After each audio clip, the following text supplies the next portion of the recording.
Sveiki visiem, čau! Nu ko, mani video atgriežas šoreiz ar skaņu. Šodien gribu pastāstīt jums par jaunumu, par Gošas kropstu tušu, Crazy Volume Mascara. Tik labā.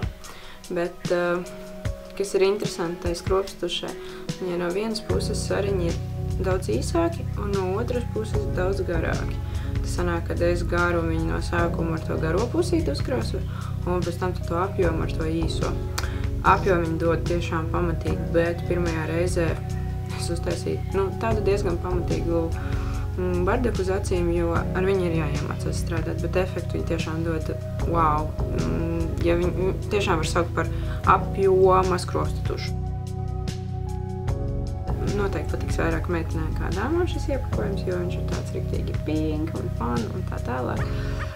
Viss pārējais ir parocīgi. Otrs produktiņš, kas šodien ir man uz lūpām, ir Gošas lūpu laka un Crispy Lips saucās. Tas ir 005. tonītis. Jā, šie produktiņi man ļoti patīk. Otiņi ir aplikātoriņš, ar kuru ļoti viegli var uzklāt, kā parasts lūpu spīduma aplikātors. Par noturību viņai ir nedaudz labāka noturība kā jebkuram citam lūpspīdumam, parastam, bet, lai viņu stundām ilgi ar viņu staigātu, ēdot, dzerot, viņu, protams, sāk spīdīt salīt, ļoti patīkami. Vienmēr sakot, stāsts tāds. Toņu ir daudz un skaisti, un es viņus visus atrādīšu.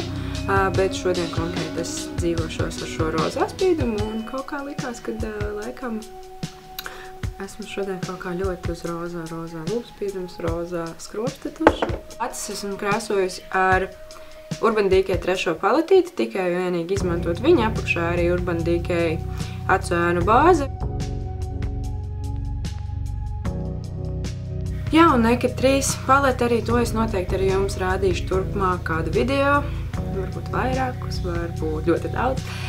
Kā izveidot ar šo paleti dažādas gan dienai, gan vakaram grimus, jo paleti ir tiešām fantastiski. Es ar viņu strādāju kopš jūnija mēneša, kad viņi iegādājās Anglijā, Londonā, un esmu izmantojis ļoti daudz līgavām, vispār vakara make-upiem, gan jaunām meitenēm, gan sievietēm gados. Nevar sakot, toņi ir pasakaini, ir gan matētie, gan spīdīgie, bet viss ir ļoti gaumīgi. Vienmēr sakot, par paleti es noteikti jums stāstīšu, tāpēc, ka viņi ir uzmanības vērti. Jā, šodien tātad paldies jums. Redzēs, kas no šī visa būs sanācis, jo es netaisos to visu vēl 10 reizes pārfilmēt un pēc tam griezt un greizīt un likt kopā un mēģināt izvilkt no tā kaut ko iedzīgu, jo šis ir mans pēc seniem laikiem pirmais video, plus vēl tas, kad es ar jums parunājos.